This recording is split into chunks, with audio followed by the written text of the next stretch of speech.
फिर स्वर्ग में लड़ाई हुई। शैतान और उसके दूत मिकाइल अर्थात प्रभु यीशु मसीह और उसके दूत से लड़ने गए, लेकिन प्रबल ना हुए, हार गए और फिर स्वर्ग में उनके लिए जगह नहीं रही और उन्हें इस पृथ्वी के ऊपर गिरा दिया गया। मेरे मित्रों, फिर इस पृथ्वी पर उनका क्या हुआ? इस पृथ्वी पर प्रारंभ से ही अच्छाई और बुराई के बीच में जो युद्ध चल रहा है, इसका परिणाम क्या होगा? यदि आप इस बात को जानना चाहते हैं तो आइए हमारे इस कार्यक्रम का हिस्सा बनिए, जहां पे हम प्रकाशित वाक्य की पुस्तक में अध्ययन करेंगे और जानेंगे कि किस तरीके से अंत में अच्छाई की जीत होती है।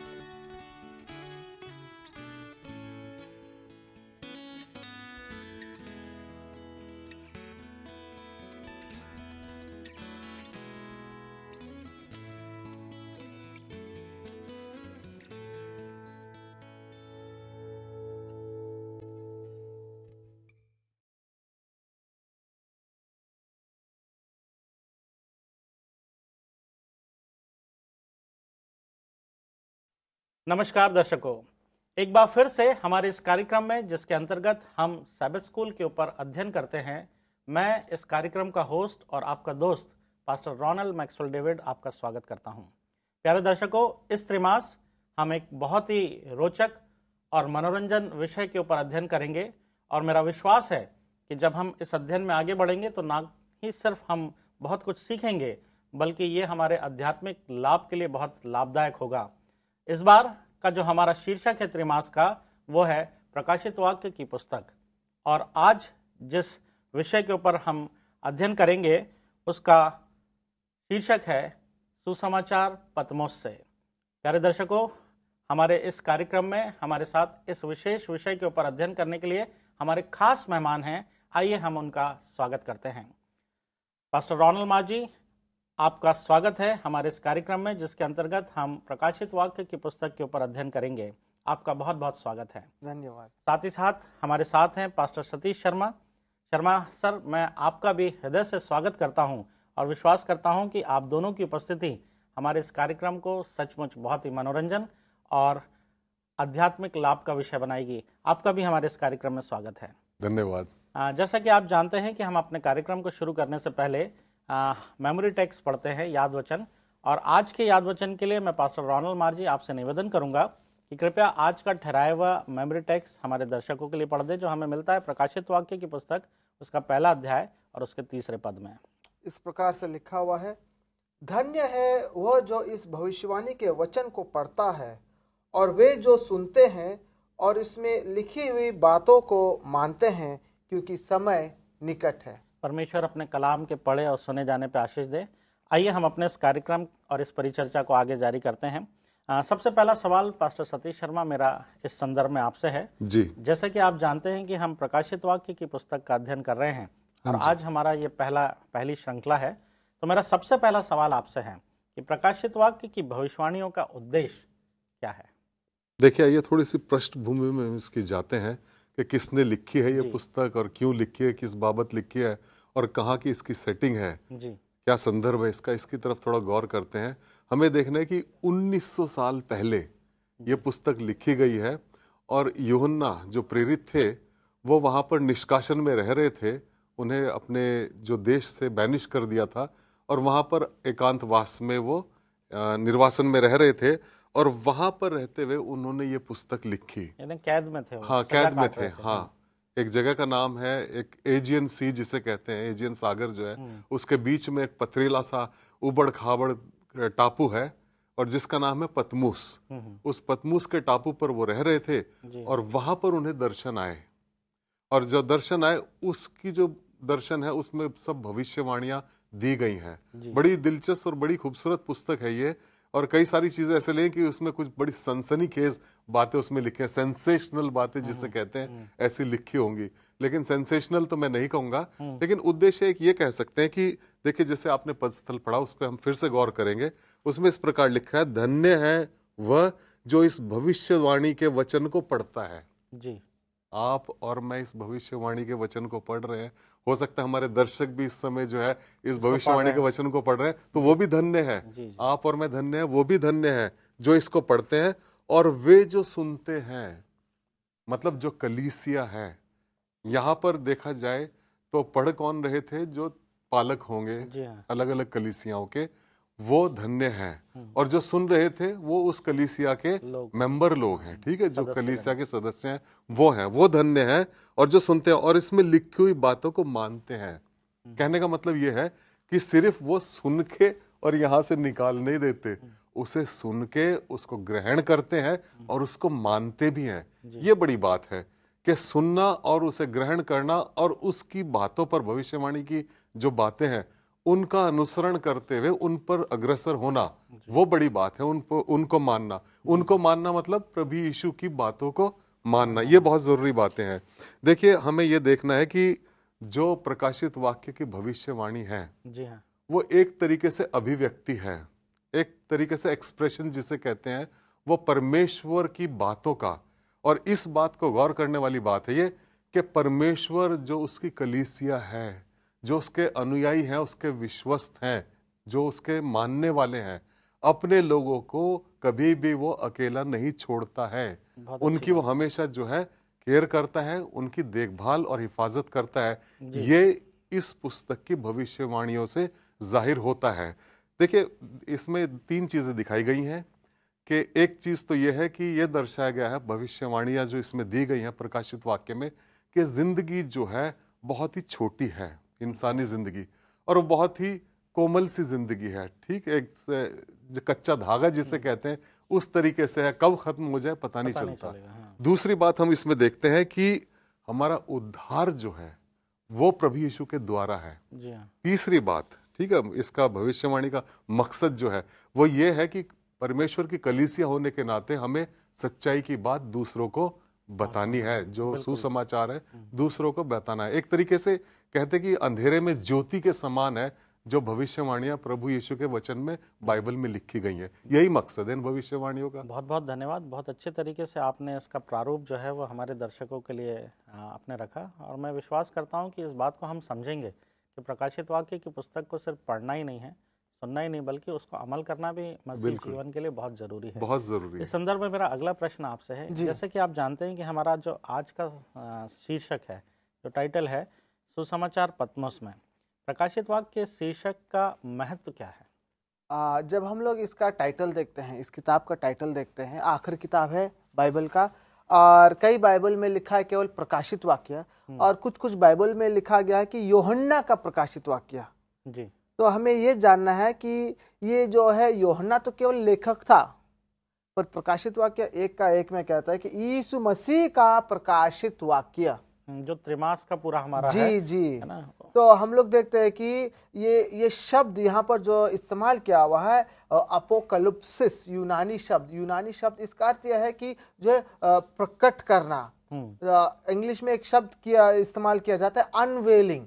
शादी जब होता है और दूल्हा जो दुल्हन का वेल को क्या कर देता है, हटाता है। तो उसी प्रकार से हम लोग प्रकाशित वाक्य में यीशु मसीह के बारे में और भी जानकारी प्राप्त करेंगे और हम लोग जानेंगे। इसका मतलब है कि जो रहस्य है ना जी, जो अभी तक हमारे समझ में नहीं आया, जैसे हमें क्यूरियोसिटी होती है कि अरे क्या होगा इसके अंदर, है ना, तो प्रकाशन में ले आना, खोल देना वाली बात है। प्रकाशित वाक्य किताब जो है भविष्यवाणी का किताब है। इसमें बहुत सारे जो है चिन्ह के द्वारा, बहुत सारे सिंबल्स के द्वारा ये जो बताया गया है, प्रतीकात्मक, हाँ, प्रतीकात्मक रूप से हम लोग समझ करके हम लोग यीशु के बारे में जानेंगे। मत्ती, मार्कुस, लूका, यूहन्ना किताब सुसमाचार में यीशु मसीह के बारे में बताते हैं। प्रकाशित वाक्य वहां से लेकर के और भी हमें बता करके समझाता है उद्धार का योजना में यीशु मसीह अब स्वर्ग में जाकर के पवित्र मंदिर में इब्रानी किताब के साथ दोनों किताब को समझ करके जानेंगे कि हमारा उद्धार के लिए यीशु क्या कर रहा है। यही प्रकाशित वाक्य में दिया गया है।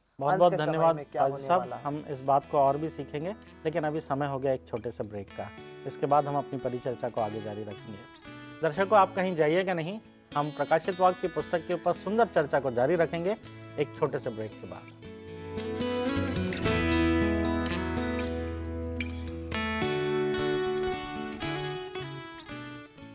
ब्रेक के बाद एक बार फिर से मैं हमारे सभी दर्शकों का स्वागत करता हूं। आइए दर्शकों, हम अपनी इस परिचर्चा को हमारे मेहमानों के साथ आगे जारी करते हैं। पासवानों, जैसा कि हम ब्रेक से पहले प्रकाशित वाक्य की पुस्तक के ऊपर अध्ययन कर रहे थे और हमने काफ़ी इसके उद्देश्य को और इसके महत्व को समझने की कोशिश करी है। मेरा अगला प्रश्न पास्टर सतीश शर्मा आपसे है कि प्रकाशित वाक्य की पुस्तक का ओवरऑल जब हम पूरा देखते हैं तो इसका उद्देश्य, लक्ष्य क्या है? देखिए, प्रकाशित वाक्य की पुस्तक में देखा जाए तो 22 अध्याय हैं जी। और उनको हम 2 भागों में विच्छेद कर सकते हैं। पहला भाग देखें तो 1 से 11वें अध्याय तक हम एक साथ देख सकते हैं और उसमें वो भविष्यवाणियां हैं जो यूहन्ना के समय से लेके और अंत के समय तक होंगी। जी। उन सब भविष्यवाणियों का उल्लेख है। हमारे संदर्भ में आज के सोच में ये हो सकती है कि कुछ भविष्यवाणियां पूरी हो चुकी हैं अगर हम आज की बात देखें, और कुछ ऐसी हैं जो आगे पूरी होने वाली होंगी यीशु मसीह के आने तक। और 12 से 22 अध्याय तक हम वो भविष्यवाणियां देखते हैं जो बिल्कुल प्रभु यीशु के आने से पहले जो घटनाएं घटनी हैं उनके बाबत वो भविष्यवाणियां हैं। यानी अभी अंत समय और उस समय एकदम क्लाइमेक्स। हाँ, क्लाइमेक्स के जो होगी, बिल्कुल जो पराकाष्ठा होगी ऊपर, जो चरम सीमा होगी, उसके बारे में भविष्यवाणियां हैं। जो भी भविष्यवाणियां हो जो पवित्र शास्त्र में है, उनका एक प्रमुख उद्देश्य जी। और ये जो पुस्तक है प्रकाशित वाक्य, इसका भी मुख्य उद्देश्य यही है कि जो भी कुछ हो जाए, कि कुछ भी होता रहे, प्रभु परमेश्वर जो है हर चीज अपने इख्तियार में रखता है, हर चीज परमेश्वर के कंट्रोल में है। ये चीज हमें ध्यान देने योग्य है हमारे लिए। और प्रकाशित वाक्य लिखने का उद्देश्य भी यही था, हमें इस बात का दिलासा देते हैं कि परमेश्वर परमेश्वर है और वही हर चीज का संरक्षण करता है और वह अपने लोगों को कभी भी छोड़ेगा नहीं। आखिरी समय में, जो कि हम कहते हैं हम आखिरी समय में रहते हैं, आखिरी समय उसके आगमन तक वो हमारी परमेश्वर के लोगों की देखभाल हमेशा करता रहेगा। 2 मकसद होते हैं भविष्यवाणी के। एक तो मकसद यह है कि हम ये जान सके, ये सिखाता है हमें कि हमें आज अपना जीवन यापन जो है वो किस तरीके से करना है। ये बात हमें सिखाई गई है भविष्यवाणियों के द्वारा जो प्रकाशित वाक्य में दी गई हैं। दूसरी बात यह है, इसके साथ साथ हमें भविष्य में क्या होना है इसके बारे में भी आगाह, या इसके बारे में भी हमें चेतना देता है। ठीक है, इसके बारे में हमें जानकारी देता है, सचेत कर देता है कि कि आगाह रहो और ध्यान पूर्वक रहो कि आगे खतरा हो सकता है जीवन में, जान के चलो और फूंक फूंक के कदम आगे रखो। ये बात है। बिल्कुल। देखिए, कई लोग ऐसे हैं जो भविष्य में तो हम सबको कुछ ना कुछ दिलचस्पी रहती है, आगे झांक के देखते कि क्या हो रहा है, क्या होने वाला है। हर एक इंसान की दिलचस्पी है। कई सारे लोग जो हैं इन बातों को लेके अटकलें लगाते हैं, कयासबाजी लगा देते हैं, ठीक है, जिसे अंग्रेजी में स्पेकुलेशन कहते हैं, वो करते हैं। लेकिन वो बात सही नहीं है। कई चीजें जो हैं, कई प्रचारक भी ऐसे हैं जो सेंसेशनलाइज कर देते हैं, ठीक है, एकदम सनसनीखेज खबर बना के, हाँ, कि भविष्य में ये होने वाला है, वो होने वाला है, प्रभु यीशु आने वाले हैं। कई आपने तारीखें देखी होंगी, हमारे दर्शकों ने भी ऐसे कई सारे वाक्य सुने होंगे। बड़े बड़े प्रचारक कहते हैं इस दिन में यीशु आ जाएंगे या ऐसे ऐसे भविष्यवाणी पूरी होगी। ऐसी कयासबाजी, ऐसी अटकलों से हमें दूर रहना है। हमें इस बात से संतुष्ट रहना है कि कोई भी भविष्यवाणी हो, परमेश्वर का कोई भी वचन हो, उसको इंसान तोड़ मरोड़ के भी पेश कर सकते हैं और सही तरीके से भी पेश कर सकते हैं। इस बात का हमें गौर रखना है। तो उद्देश्य यही है भविष्यवाणी का, प्रकाशित वाक्य की, कि हम आज सही रहें और भविष्य के लिए हम सचेत मतलब सही तरीके से परमेश्वर की दिशा और उसकी दर्शन को देखने की कोशिश करें, है ना? बहुत सही। बहुत बहुत धन्यवाद भाई साहब। अगला प्रश्न पास्टर रोनाल्ड मार्जी मेरा आपसे है कि प्रकाशित वाक्य की पुस्तक जो है वो ज्यादातर सिंबॉलिक लैंग्वेज में, यानी सांकेतिक भाषा में लिखी गई है ना? इसे हम कैसे समझ सकते हैं? क्योंकि कई दर्शक कहते हैं कि अरे प्रकाशित वाक्य को समझना तो बहुत मुश्किल है ना, ये तो सबसे कठिन पुस्तक है। लेकिन जिस बिल्कुल ना पढ़े, लेकिन वही मेरा कहना है, जब हम इसका टाइटल देखते हैं प्रकाशित वाक्य की पुस्तक रेवलेशन, है ना, जिसका मतलब होता है खोल दिया गया, तो लोगों को समझ में क्यों नहीं आता? जी, अब प्रकाशित वाक्य 1 का 1 में देखिए, एक बहुत इंपॉर्टेंट वर्ड वहां पर दिया गया है जो हमें इसको समझने में बहुत मदद देता है। वहां पर लिखा हुआ है, यहाँ पर कहता है कि और उसने अपने स्वरदूत को भेजकर उसके द्वारा अपने दास यूहन्ना को बताया। यहाँ पर ये शब्द जो है बताया दानियल का किताब में भी इस्तेमाल किया गया, और वहाँ पर जिस प्रकार से इस्तेमाल किया गया हम लोग ये समझ पाते कि ये जो दानियल 2 अध्याय में दानियल एक स्वप्न देखता है और उस मूर्ति का जो अलग अलग धातु से बना था, परमेश्वर उसका अर्थ बताता है और वहां पर यही शब्द इस्तेमाल करता है। वहां पर कहता है कि इसी रीति महान परमेश्वर ने राजा को बताया है कि इसके बाद क्या क्या होने वाला है, बताया है। तो ये बताया है जो यूनानी शब्द का अर्थ इसका ये है कि ये जो है उसे जो है सिंबॉलिक लैंग्वेज के द्वारा बताया है, क्योंकि वहां पर भी धातु का अलग अलग जो है था, सोना, चांदी, पीतल, लोहा। तो बताया है मतलब दिखाया है और चिन्हों के द्वारा समझाया है, जो आप इस्तेमाल के क्या कहते हैं, प्रतीकात्मक। हाँ, प्रतीकात्मक रूप से दिखाया है। तो प्रकाशित वाक्य में इतने सारे भविष्यवाणियों के द्वारा परमेश्वर इस तरह से जो अलग अलग चिन्हों के द्वारा हमें समझाना चाहता है और इसके द्वारा हमें प्रकाशन देना चाहता है क्या क्या होने वाला है। तो लैंग्वेज, जब साधारण रूप से बाइबल पढ़ते हैं हम लोग उसको जो है लिटरली वास्तविक रूप से हम उसका अर्थ लेते हैं, और जहां जहां कुछ सिंबॉलिकल भाषा इस्तेमाल किया गया तब हम लोग उसका अर्थ लगाते हैं। पर प्रकाशित वाक्य पढ़ते समय हम लोग नेचुरली सबसे पहले हम लोग लिटरल भाषा हम लोग नहीं देखते हैं, हम लोग सबसे पहले देखते हैं कि उसमें क्या क्या सिंबल दिया गया और उसका अर्थ क्या हो सकता है, जिसके द्वारा हम लोग इसको समझ पाते हैं। और बाइबल में हम लोग अपने अपने स्तर से उसका अर्थ हम लोग नहीं खोजेंगे कि इसका अर्थ क्या है। अगर कोई तस्वीर, अगर कोई चित्र, अगर कोई सिंबल के द्वारा परमेश्वर कुछ बतला रहा है तो उसको समझने के लिए हम लोग पुराने नियम में हम लोग उसी प्रकार का तस्वीर को देखेंगे, उसी प्रकार का सिंबल को देखेंगे और उसके द्वारा हम लोग जान पाते हैं और हम लोग समझ पाते हैं कि परमेश्वर हमें जो है किस प्रकार से इस किताब जिसमें इस प्रकार का सिंबॉलिक लैंग्वेज है हम लोग समझ पाएंगे। पुराना नियम से ही हम बहुत धन्यवाद। इसका मतलब ये हुआ कि हम परमेश्वर की बातों को परमेश्वर के द्वारा ही समझे, अपनी बुद्धि और अपनी समझ का इस्तेमाल ना करें। चाबी जो है वो बाइबल में से ही खोजने की कोशिश करें। बहुत बहुत धन्यवाद पासवान, बहुत सुंदर और शिक्षाप्रद चर्चा है। इसे हम आगे भी जारी रखेंगे, लेकिन अभी समय एक छोटे से ब्रेक का। दर्शकों, आप कहीं जाइएगा नहीं, एक छोटे से ब्रेक के बाद हम फिर हाजिर होते हैं। बस यूं गए और यूं आए।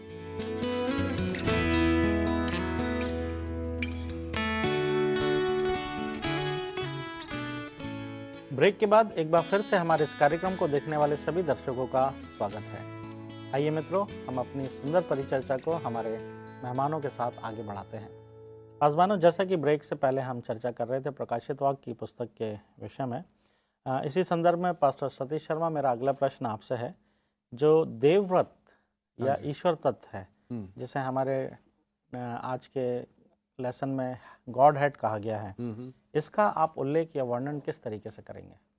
देखिए, अगर हम देखें हमारे प्रकाशित वाक्य की पुस्तक उसका पहला अध्याय 4 और 5वें पद पे अगर हम गौर करें तो इस प्रकार वहाँ लिखा है।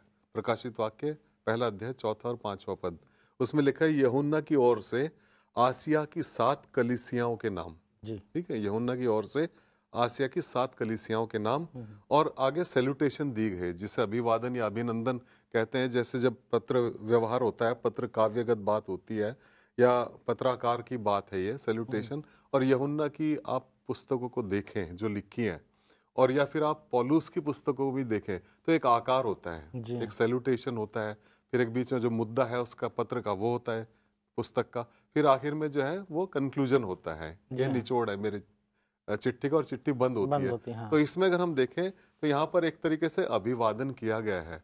अभिवादन किस प्रकार किया गया, वो इस प्रकार है, उसकी ओर से जो है और जो था और जो आने वाला है।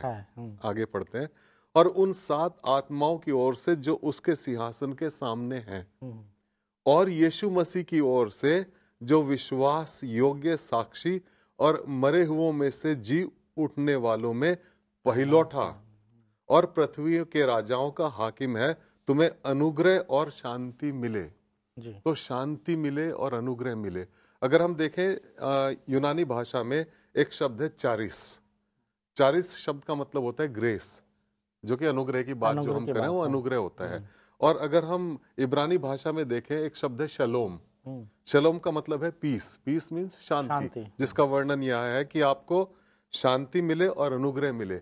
लेकिन किसकी तरफ से लिखा गया है? उसकी तरफ से जो था और जो है और जो आने वाला है। जी। मतलब इसमें जो है तीन जो परमेश्वर हैं, त्रिएक परमेश्वर, जो आप बात पूछ रहे हैं गॉड हेड की, देवत्व या ईश्वरत्व की बात जो है, उसमें तीन शक्तियां इन्वॉल्व हैं, ठीक है। थ्री बीइंग्स है, तीन बीइंग्स है जो इसमें शामिल हैं। एक तो पिता, और उसके जो गुण हैं, उसके जो एट्रीब्यूट्स वो ये हैं कि वो अमरत्व है, ठीक है, अमर है, अनंत के लिए अमर है। वो कल भी था, आज भी है और कल भी रहेगा, ठीक है। दूसरी बात, ये उसके पवित्र आत्मा हो गए, 7 आत्माएं, 7 आत्माएं मतलब 7 जो कलीसियाएं हैं उनकी बाबत लिखा है।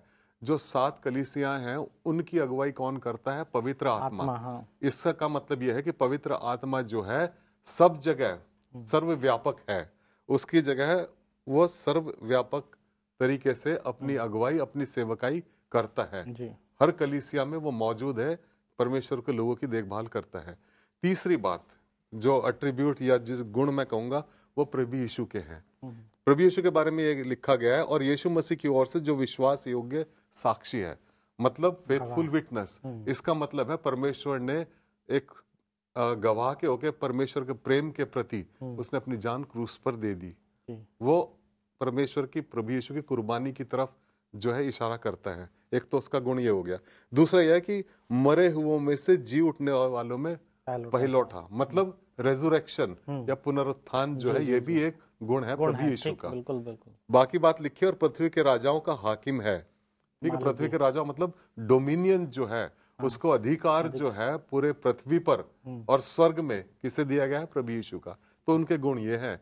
तो मेरे ख्याल से इतनी बात कहूंगा, फिर आप इनसे पूछिए, नहीं तो इनका समय मैं ले लूंगा। पादरी साहब बहुत बहुत धन्यवाद पादरी साहब, है ना। हमारा अगला प्रश्न माजी सर आपसे है कि प्रकाशित वाक्य की मुख्य बात, जैसा कि अभी इन्होंने बताया कि है ना, उसका आलेख या वर्णन किया कि ईश्वर ने किस तरीके से अभिवादन के रूप में हमारे सामने बातों को रखा। मेरा आपसे सवाल है कि मूल बात है, की नोट क्या है? अगर हम लोग प्रकाशित वाक्य पहले अध्याय का 7 और 8 पढ़ेंगे, यहाँ पर हम लोग पाएंगे प्रकाशित वाक्य का मूल बात, हम लोग कहेंगे उसका मूल विचार, उसका जो सारांश, जो मेन टॉपिक यही है। कहता है कि देखो वो बादलों के साथ आने वाला है। जो था, जो है और जो आने वाला है, आने वाला है। कहता है कि और हर एक आंख उसे देखेंगे। तो ये यीशु का दूसरा आगमन का क्लाइमैक्स, हमारा इस पृथ्वी का इतिहास का अंत यीशु मसीह का दूसरा आगमन के साथ होगा, और प्रकाशित वाक्य हमें उसी की ओर केंद्रित कर रहा है। इसके साथ साथ जब इस संसार का अंत होगा, हम लोग देखते हैं कि परमेश्वर का राज्य का आरंभ होगा, और वहां पर तब हम लोग ये देखेंगे कि उसका राज्य में तब हम लोग स्वतंत्रता पाएंगे। बहुत सारे चीजों से हम लोग स्वतंत्रता पाएंगे, बुराई से पाएंगे, फिर दर्द से पाएंगे, मृत्यु से पाएंगे, क्लेश से हम लोग स्वतंत्रता पाएंगे। और यहाँ पर जो है, जब यीशु मसीह का दूसरा आगमन होगा, वहां पर जो है पुनरुत्थान का भी जिक्र किया गया है, और यहाँ पर बताया गया है, कहता है कि हर एक आंख उसे देखेंगे, वरन जिन्होंने उसे बेधा था वे भी उसे देखेंगे।